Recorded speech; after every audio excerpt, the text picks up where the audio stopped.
السلام علیکم ناظرین، میرا نام ہے حافظ اسامہ۔ آپ دیکھ رہے ہیں میرا یوٹیوب چینل حافظ اسامہ۔ کچھ صحافیوں سے عمران خان کی آج ملاقات ہوئی ہے اور عمران خان صاحب نے ان سے تفصیل سے جو ہے نا گفتگو کی ہے، ان کا میں جو ہے نا کچھ خلاصہ آپ سب کے سامنے رکھ دیتا ہوں۔ پہلی بات، 5 پوائنٹ جو ہے نا میں آپ کے سامنے رکھوں گا اس گفتگو کے، step by step. Number 1، Pakistan Tehreek Insaf کے بانی عمران خان صاحب کا کہنا ہے کہ میں اقتدار کے لیے کسی سے مذاکرات نہیں کروں گا، صاف اور شفاف انتخابات کے لیے مذاکرات پر تیار ہیں۔ اسٹیبلشمنٹ سے مذاکرات کا اس لیے کہتا ہوں کہ تمام کنٹرول ان کے ہاتھ میں ہے۔ جیسا کہ آپ سب جانتے ہیں کہ جب سے پاکستان بنا ہے تو آرمی کا ہی، اسٹیبلشمنٹ کا ہی جو ہے نا ملک کے اوپر قبضہ ہے، اور جب تک وہ نہیں چاہتے تو کوئی بندہ بھی اپنی جو ہے نا سیاست کو نہیں چمکا سکتا۔ تو یہی بات جو ہے نا عمران خان صاحب کہہ رہے ہیں کہ جب تک سب جانتے ہیں کہ اسٹیبلشمنٹ کے ہی کنٹرول میں ہے ساری چیزیں، تو ہم ان سے بات کرنے کے لیے تیار ہیں۔ نمبر 2، یہاں پر ایسی سیکیورٹی ہے جیسے کلبھوشن کا ٹرائل چل رہا ہے، یا کچھ زیادہ ہی سیکیورٹی ہے، ایک کاغذ بھی اندر نہیں لانے دیتے۔ میرے خلاف اتنے کیسز بنا رکھے ہیں، میں دیکھ رہا ہوں چل کیا رہا ہے اس وقت جو حالات ہیں، کوئی بھی پی ٹی آئی کو روک اور برا ہرا نہیں سکتا۔ ہم نے تو اتوار کو صرف انتخابی مہم کے لیے نکلنے کی کال دی ہے، یہ سیاست نہیں آزادی کی تحریک ہے۔ اس ٹائم عمران خان صاحب جو ہے نا جیل کے اندر قید ہیں، آپ سب جانتے ہیں، اور ان کا کہنا ہے کہ وہاں پر اتنی زیادہ سیکیورٹی ہے کہ کوئی ایک پرندہ بھی وہاں پر نہیں مار سکتا، کاغذ لانے کی دور کی بات ہے۔ اور آپ سب جانتے ہیں کہ پرسوں جو اتوار آنے والے ہیں تو اس میں بانی پاکستان تحریک انصاف نے کال کی جو ہے نا احتجاج کی کال دی ہے، اور سب کو جو ہے نا نکلنے کی جو ہے نا دعوت دی ہے کہ آپ سب نکلیں آزادی کی تحریک کے لیے۔ اور یہاں پر وہ کہہ رہے ہیں کہ یہ کوئی الیکشن کے لیے نہیں ہو رہا ہے بلکہ آزادی کی تحریک کے لیے جو ہے نا نکلا جا رہا ہے۔ نمبر 3، تیسرا پوائنٹ یہ ہے، عمران خان نے کہا ہے کہ ایک مفرور کو وی آئی پی پروٹوکول دیا جا رہا ہے۔ اعظم خان کو 40 روز تک اغوا کر کے رکھا گیا اور خاور مانیکا کو دباؤ میں لایا گیا۔ سارا ڈرامہ 8 فروری کے لیے ہو رہا ہے۔ عدالت 8 فروری کے بعد ان کیسز کی سماعت رکھ لے۔ زرداری اور نواز شریف کے توشہ خانہ کیسز میں 13 فروری کی تاریخ دے دی گئی ہے۔ نواز شریف کے سارے کیسز اسٹیبلشمنٹ نے معاف کروائے۔ سیاسی انجینئرنگ نے ملک کا بیڑا غرق کر دیا ہے۔ عوام جس کو منتخب کریں اقتدار اسی کو ملنا چاہیے۔ ظاہر سی بات ہے اس ٹائم ووٹ بینک جو ہے نا پی ٹی آئی کا ہے، اور عوام یہی چاہتی ہے، 95% جو ہے نا vote bank P T I کا ہے، اور عوام یہی چاہتی ہے کہ عمران خان صاحب، یہ تحریک انصاف کی جو ہے نا حکومت آنی چاہیے، اور اسی طریقے سے صاف شفاف الیکشن ہونے چاہیے جس میں پتہ لگے کہ عوام چاہتی کیا ہے۔ لیکن مسلط کس کو کیا جا رہا ہے اب سب کے سامنے ہے۔ نمبر 4، مجھے 2 مرتبہ قتل کرنے کی کوشش کی گئی۔ ٹکٹوں کا اختیار میں نے پی ٹی آئی کی مقامی قیادت کو سونپا۔ شیخ رشید نے پریس کانفرنس کی تھی جس کی وجہ سے حمایت نہیں کی گئی۔ عمران خان نے یہ بھی کہا ہے کہ نواز شریف نے ایمانداری سے آج تک کوئی کام نہیں کیا۔ پاکستان میں اس وقت بہت بڑا معاشی بحران ہے، میڈیا کے ساتھ جو ہو رہا ہے اس کی بھی مثال نہیں ملتی۔ میڈیا کو مکمل طور پر کنٹرول کیا گیا ہے۔ 25 مئی 2023 کے بعد سے ہماری جماعت کو کرش کرنے کی کوشش کی جا رہی ہے۔ سب جانتے ہیں اس بارے میں کوئی دو رائے نہیں ہے، میں کیا کہہ سکتا ہوں۔ نمبر 5، جنرل باجوہ کو توسیع دی ہے۔ اس نے کہا ہے کہ ان کو این آر او دو۔ ہم نے الیکٹرانک ووٹنگ مشین لانے کی کوشش کی تھی، اس سے 80% دھاندلی ختم ہو جاتی ہے۔ عمران خان نے کہا ہے کہ وہ سب ایک ہیں، پی ڈی ایم نے مل کر حکومت بنائی تھی، ہم حکومت بنانے میں پیپل پارٹی کا ساتھ کیوں دیں گے؟ سیاسی اتحاد صرف ایم ڈبلیو ایم اور جے یو آئی شیرانی کے ساتھ ہو سکتا ہے۔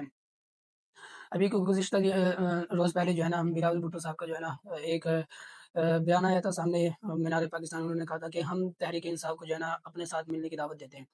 تو اس پر عمران خان صاحب کہہ رہے ہیں کہ آج سے 16 مہینے پہلے جو ہے نا، جب 16 مہینے کی ان کی حکومت آئی تھی تو پیپل پارٹی ان کے ساتھ تھی، انہی کی اتحاد سے جو ہے نا عمران خان کی حکومت گرائی گئی تھی، اور پھر انہی کی اتحاد سے پی ڈی ایم کی حکومت بنی تھی، تو اب ہم ان کا ساتھ کیوں دیں؟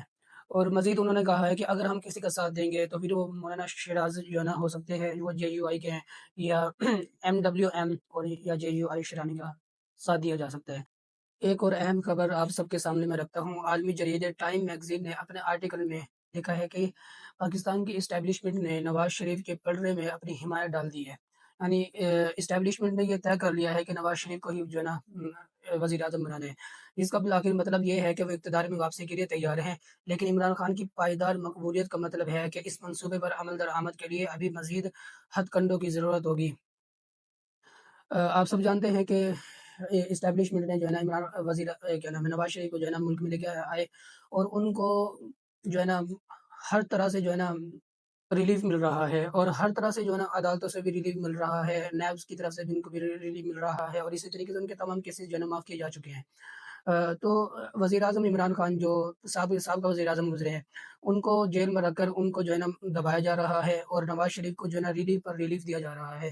لیکن اس ٹائم عمران خان کی مقبولیت بہت زیادہ ہے، پاکستان تحریک انصاف کی بہت زیادہ مقبولیت ہے، جس کی وجہ سے آرمی کو، اسٹیبلشمنٹ کو نواز شریف کو وزیر اعظم بنانے کے لیے مزید ہتھ کنڈوں کی ضرورت پڑے گی، کیونکہ اقتدار میں رہتے ہوئے پی ٹی آئی کی تمام تر سرگرمیوں اور انتہائی ناقص گورننس ریکارڈ کے باوجود رائے عامہ سروے سے معلوم ہوتا ہے جیل میں قید عمران خان کی مقبولیت اب بھی نواز شریف سے بہت زیادہ ہے۔ سروے تو ہو چکا ہے، اور جگہ جگہ پر آپ جا کے ویڈیوز دیکھیں، یوٹیوب پر، فیس بک پر، ٹک ٹاک پر لوگ سروے کر رہے ہیں۔ ان کے اپنے گھر لاہور کے اندر جو ہے نا یہ جو ہے نا فیل ہے بالکل۔ اس ٹائم پر پاکستان تحریک انصاف کا پلڑا جو ہے نا 95% ہائی ہے، اور ان کا ووٹ بینک بہت مضبوط ہے، اور ان کا ووٹ بینک ہے بھی نہیں ہے۔ عمران خان جیل کے اندر رہ کر بھی ان کے اوپر بہت زیادہ بھاری ہو رہا ہے۔ عمران خان کو اقتدار سے باہر تو رکھ سکتے ہیں، لیکن ان کی مقبولیت کم نہیں کی جا سکتی۔ یہ اس ٹائم انہوں نے عمران خان صاحب کو جو ہے نا جیل میں رکھا ہوا ہے، لیکن یہ مقبولیت کم نہیں کی جا سکتی، کیونکہ یہ جتنا زیادہ ان کے اوپر پریشر ڈال رہے ہیں، کبھی کون سا کیس ان کے اوپر ڈال رہے ہیں، کبھی کون سا کیس ان کے اوپر ڈال دیا جاتا ہے، کبھی توشہ کیس، کبھی القادری ٹرسٹ کیس ان کے اوپر ڈال دیا جاتا ہے، کبھی نکاح کا مسئلہ جو ہے نا ان کے اوپر تھوپ دیا جاتا ہے۔ تو جیسے جیسے یہ کوئی بھی جو ہے نا ان کے اوپر کیسز ڈال رہے ہیں، ان کی ویلیو کم ہوتی جا رہی ہے، اور پاکستان تحریک انصاف کی ویلیو اتنی زیادہ بڑھ رہی ہے، کیونکہ سوشل میڈیا کا دور ہے، یہ نہیں جانتے، اور اس ٹائم بچہ بچہ جو ہے نا خبروں سے جو ہے نا آگاہی رکھتا ہے کہ کس کے ساتھ ظلم ہو رہا ہے۔ آپ جو سب جانتے ہیں کہ 2018 میں جب عمران خان کی حکومت آئی تھی، جب انتخابات ہوئے تھے، تو انہوں نے بھی جو ہے نا ان کو جیل میں ڈالا تھا نون لیگ والوں کو، لیکن انہوں نے پھر بھی ان کو الیکشن لڑنے کی اجازت دی تھی، پوری مکمل طریقے سے نون لیگ نے کمپین چلائی تھی۔ لیکن اس ٹائم ان کو پاکستان تحریک انصاف کو بالکل بھی کمپین نہیں چلانی دی جا رہی ہے، ان کے رہنماؤں کو جیلوں میں ڈال دیا گیا ہے۔ چیئرمین پاکستان تحریک انصاف کے عمران خان وہ جیل میں ہے اس ٹائم، شاہ محمود قریشی صاحب جو ہے نا وہ جیل میں ہے، اور اگر وہ بیچارے جو کچھ وکلاء ہیں ان کو، وہ جب کمپین چلانے جاتے ہیں تو پیچھے پولیس ان کی ہوتی ہے، تو ان کو تو بالکل بھی اجازت نہیں ہے کمپین چلانے کی۔ تو دیکھو اب کیا ہوتا ہے۔ عالمی جریدہ لکھتا ہے کہ ایک بڑا سوال یہ ہے کہ عالمی برادری اس طرح کی کھلے عام کی باقاعدگیوں کے سامنے اس قدر خاموش کیوں ہے، خاص طور پر امریکہ، جو بائیڈن انتظامیہ کے تحت جمہوریت کے فروغ کو خارجہ پالیسی کی اہم ترجیح بنانے کا دعویٰ کرتا ہے۔ دراصل سچ یہ ہے کہ روس اور چین کے ساتھ تعلقات کو ترجیح دینے کے بعد عمران خان کے مغرب میں بہت کم دوست ہیں۔ واشنگٹن ڈی سی میں ولسن سینٹر میں ساؤتھ ایشیا انسٹی ٹیوٹ کے ڈائریکٹر مائیکل گوگل مین کہتے ہیں کہ امریکہ کے نقطہ نظر سے ان کے لیے پاکستان میں عمران خان کے علاوہ کوئی بھی اور حکمران بہتر ہوگا۔ اگر آپ کو میری یہ ویڈیو پسند آئی ہے، اور آپ چاہتے ہیں کہ اس طرح کی معلومات آپ کو ملتی رہیں تو آپ سے ریکویسٹ ہے کہ میری اس ویڈیو کو لائک کیجیے، شیئر کیجیے، سبسکرائب کیجیے۔ جزاک اللہ۔